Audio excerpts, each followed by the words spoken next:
So first of all, thank you very much for coming today. We are absolutely thrilled to be joined by Celeste Biggar and Anaska-Dee Bernard, both from the Lanark area, and we've had some conversations in the past around art therapy. And I know that there's been queries over the years regarding that, and so we're absolutely thrilled. As you can see, obviously they are extremely skilled from an artistic standpoint, and they're here to share with us a little bit around art therapy and the kinds of things they have to offer. So thank you very much, guys. We'll turn it over to you at this point. My name is Celeste, and I'm a professional artist. So I use personally different mediums, acrylic paint, watercolor, some of which you can see over there. And I also use digital Photoshop brushes to create, and sometimes clay and embroidery. It depends on what kind of project I'm working on. So I have used art my whole life to express how I'm feeling, but also to deal with big emotions. I would make paintings as a little kid of like sunsets, flowers, my pets, so I always had growing up. I grew up in the country, so I love drawing, all the bugs and stuff around me. So I would also doodle in class, and that always helped me to focus whenever someone was giving me a lecture or something, because I, have underlying ADHD, and concentrating full on is really challenging for me. Unfortunately, of course, teachers didn't quite get that, so they would always take my materials away from me, which did not help at all when I was, trying to concentrate. But, things changed. As I grew older and started developing, kind of an anxiety disorder, it would help me sort of take my mind off of things, and I would, either paint what was directly in front of me, or I would pull something out of my imagination. Usually nature themed, that was kind of my deal. And also it would be a way to deal with having to be in a large group of people, in social situations. So I took 2 years of college fine arts, and I didn't pass with the best grades because schoolwork was always a bit of a challenge for me, but being able to make art for my schoolwork was helpful. Even though nowadays I have to do a lot of professional work, I always try to make time to do something that's just for me. So for example, I have a show coming up that's kind of prestigious, but it has to be very specific, like a lot of fine art, a lot of specific topics, and to sort of offset the concentration and kind of narrow focus of those works, I would just take out my sketchbook and doodle something weird, like cats playing ping pong or something. Which Big weird about that. I have 5 cats, so that makes sense to me. I have dogs playing poker, so. Exactly. So yeah, just like silly little doodles like that always help me kind of stay to kind of why I love to draw and why I love to create.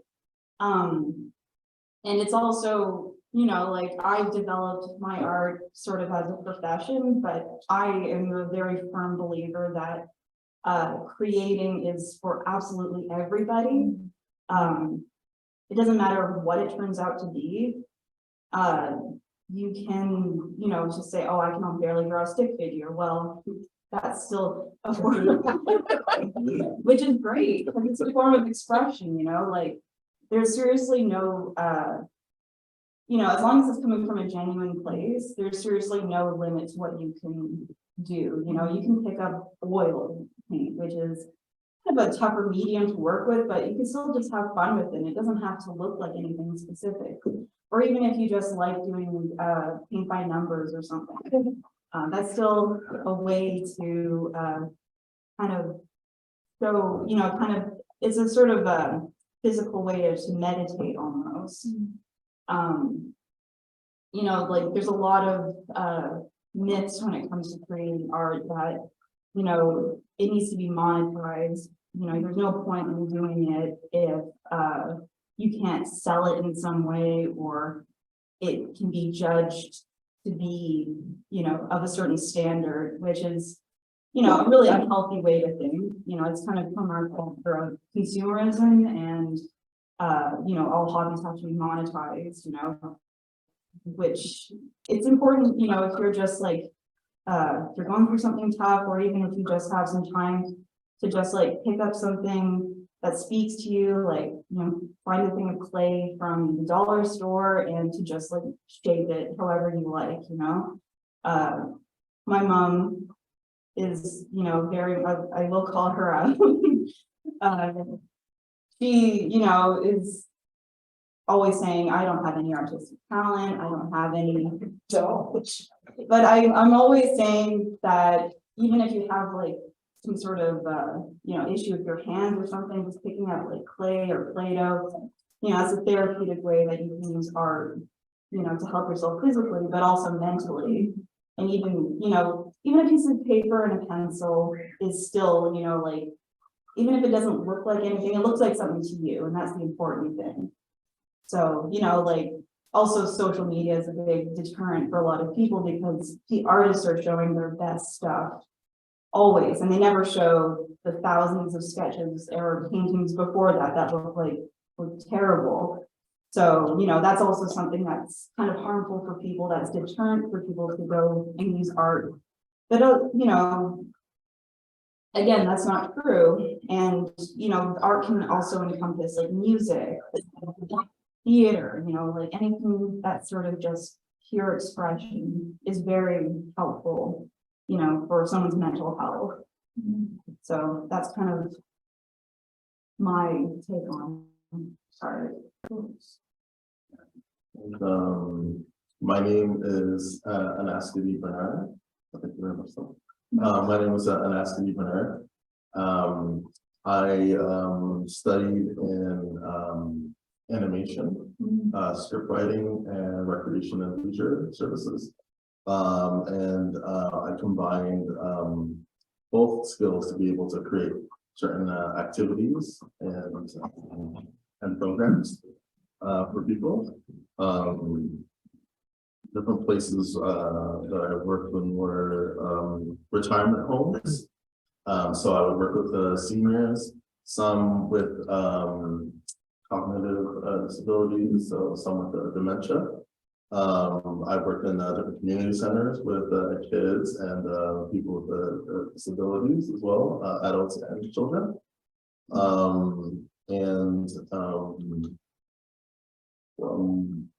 What I really found,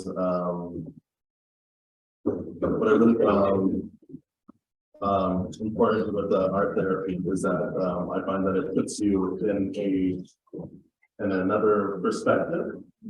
So it's a feeling that realize that art can be whatever. It's a very powerful feeling when you realize you can make art whatever you want it to be. As a creator, you're the master of your own personal style, and right there that gives you the power. And added with art, it can be really beneficial for all types of wellness. So the different wellnesses that I could talk about are emotional wellness, physical wellness, social wellness, intellectual wellness, and spiritual wellness. And in different ways it could help for emotional wellness. It's you could express certain feelings that you feel through art. So either be sadness, happiness, anger. It's right there, just expressing it through colors, through abstract art as well. Physical wellness, it works on your fine motor skills. So when you're doing certain things, like you need to train your body to be able to simply to keep in practice with it. Also, it works with the sensory. So depending on different types of art that you make and create yourself, with clay as well, it's a different type of sensory form. You creating your own like sensory things, like cutting up certain like paper and different strips and just kind of doing that. Yeah. For social wellness, it's really great to do art there in groups. So supporting each other, lifting each other up, because every style could look different. Every style could look unique, and so there's no real like wrong way to do art. So the more positivity that you have to encourage each other, the better you'll get.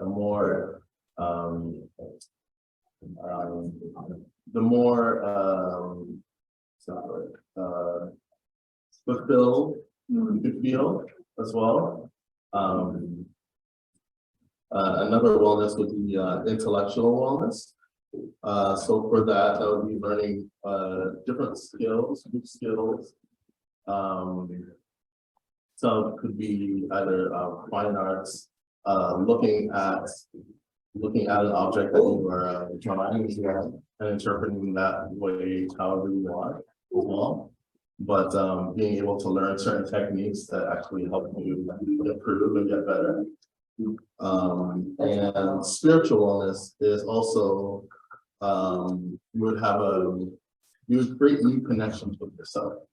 So while you're doing this hobby, or it could be, you know, just something that you do for a therapeutic reason. When you see that you have the power, whatever you create, and you are, you know, you make the rules of that as well. You have a certain connection with yourself, and one of those ways that you can do that is through a different activity called journaling. So you know, talking about your day, reflecting on your day, but only doing it through drawings and pictures and stuff like that. For emotional wellness, we could use painting with music. So different types of music, either it could be rock music where it's like intense, or like ballads where it's very like slow and with like emotions, and being able to create just with colors and landscapes as well. Physical wellness, that way we can draw an activity where I would facilitate. We'd be drawing many circles and sitting behind them. You were doing a brilliant job of staying focused. Dogs,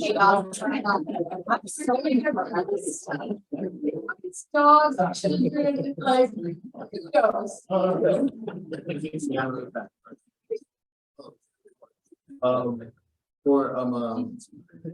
For physical wellness, there's an activity I would do. Everybody would have a safe material to use, so nothing too sharp, but more like something like a marker. And so with certain speeds, we create like circles. It's good for your arm to pretty much like memorize how to do it properly. But also it could be a fun activity and a challenge to see like how many circles can you do. And you could also do that in a group as well. And another activity for social wellness would be drawing each other's stories.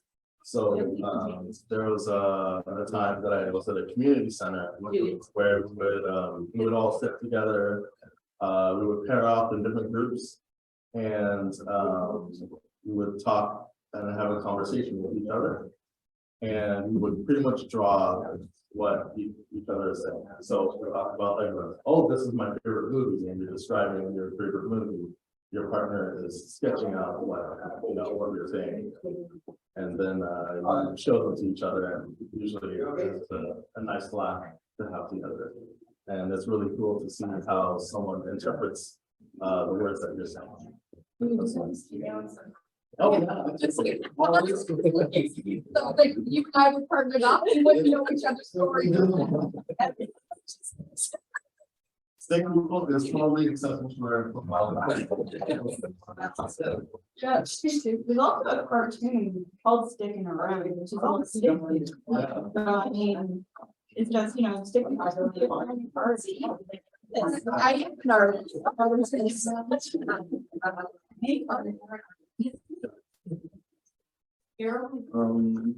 not the only one. no. The thing I find about art, at times, well, all the time, I hope the best for the artist. And it could be difficult and frustrating to try something new. But it's also, when you take the time to realize that you are in control and, you can decide how you want your art to look. It gives you a certain I said this before, that it gives you a certain power, but also gives you a certain confidence as well, that you too can be an artist like all the things that you see all around you. I think that everything that you draw, every single thing, either if it's a line or a circle or a face, it gets you better. It gets you more practice, and then it creates your own style. And then when you embrace your own style, you can feel proud of any art that you do. These are different pieces that both Celeste and I worked on. Some are portraits, some are crafts as well. If it's okay, I'd like to just pass like a little picture.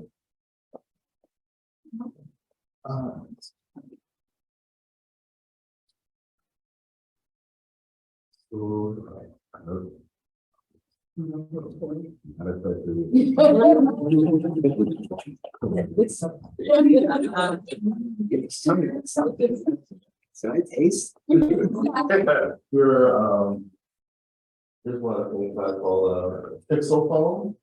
So it's created with pixel art. And this is what I call and that is pretty much abstract, and it's one way that it helps me. You can tell a lot is going on in my head. Yeah. Very nice. It's not.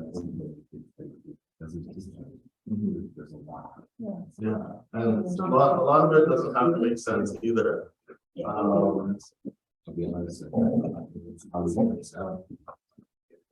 That one?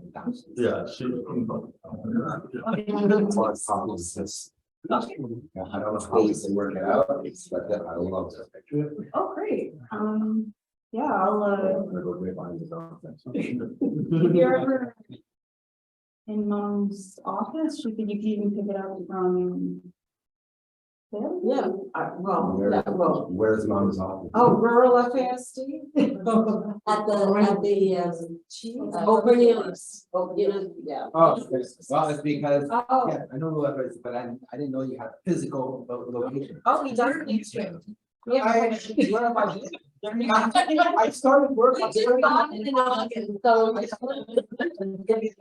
And my money is work related, and nothing else works anymore, nothing.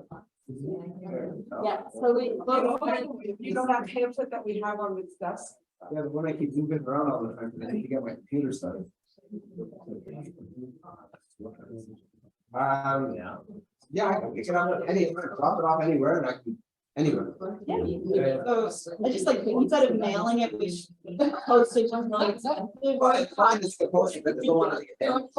Yeah, So I so don't wanna risk mail because it's gonna get nasty. I really don't get out, so once I get it. I'll risk it. This- That's not there. this is nice.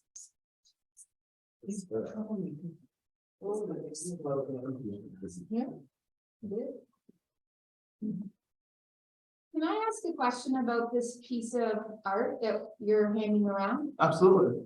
So my sense of this, and I'm trying to see if my sense makes sense, but my sense is there's a lot going on in here, right?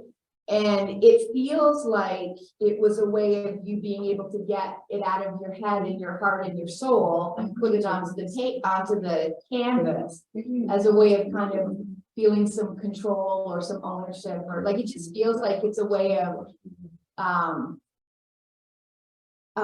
the word, I don't mean dumping in a bad way, but I mean like a way of being able to have a place for it, so it doesn't keep swimming in your head. Yeah. No, Yeah.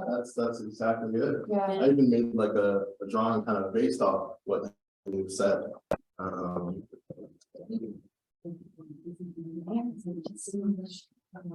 oh, wow. Same thing, I'm like, this needs to get out of my head, so. Over your bed.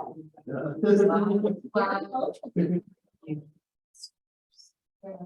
I can see these kind of, like, when I'm thinking about our kids, right, I'm thinking about the kids downstairs. Yeah. And I'm thinking about how there's so much in their heads that kind of mainstream, typical ways of being able to express themselves doesn't work, right? Right. And so I could see them relating to art like that, to say, yeah, that's exactly what it feels like to me, right?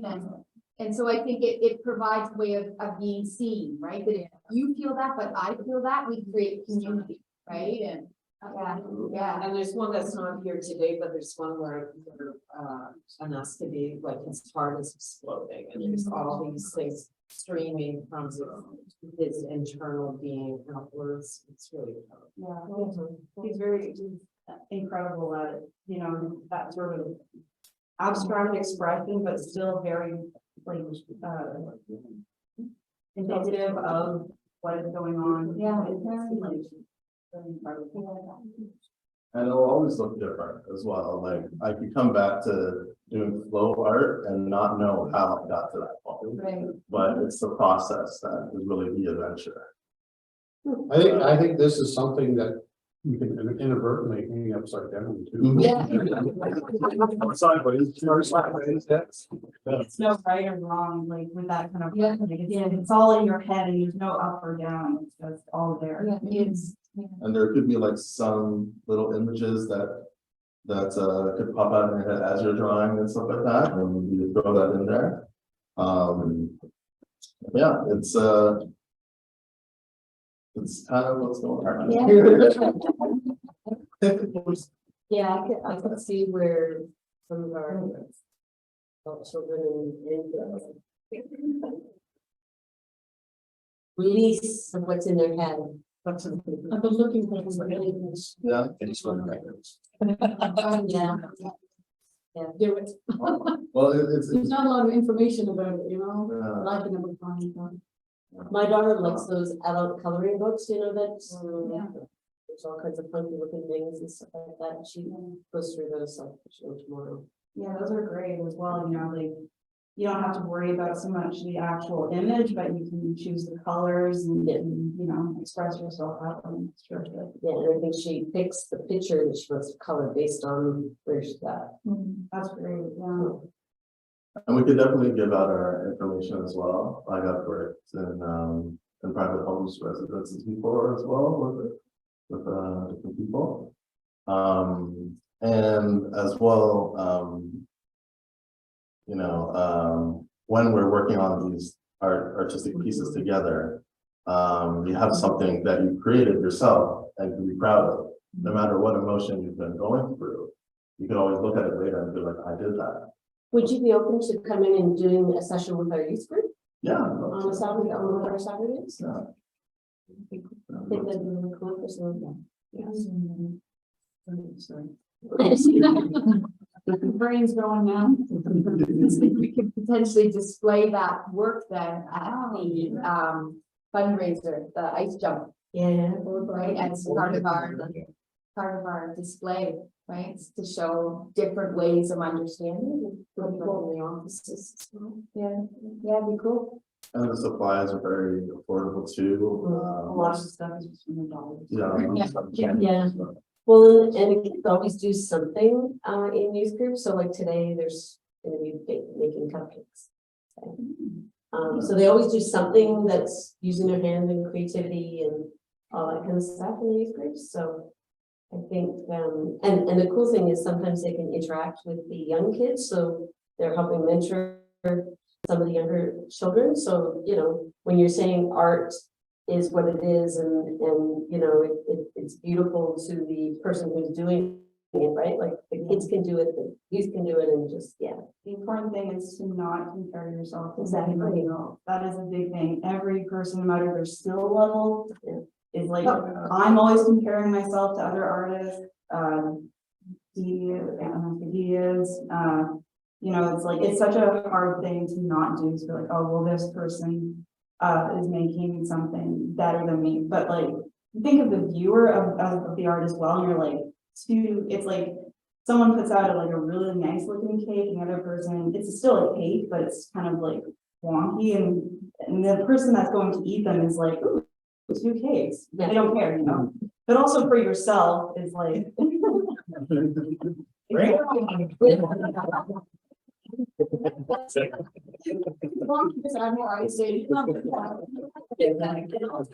That's a great example. Yeah, it's something that I tell myself, but also like, you know, it's to be proud of something you put on paper is a really important, you know, that's more important of a thing to realize than to learn how to color something. You know, it's how to be proud of your own work and to not judge it by a standard other than your own standard. That's my kind of mantra for making artwork. So, first of all, Celeste and Anaska-Dee, thank you so much for coming here today. Thanks for having us. When I think about a little bit of what you were sharing, I can definitely understand the therapy aspect of what you have to offer, and just the courage that you showed today, and even sharing your lived experience, sharing what it means to you, and making yourself vulnerable in that way with us is an honor. Thank you. The other piece that I think about is you really brought out for me the understanding of reflection, and how through encouraging even our own children to be able to reflect upon themselves and where their heads are at and what they're feeling and all of that, and being able to do it in a communication means that, you know, it's not the traditional writing or speaking or whatever, to be able to have that other medium.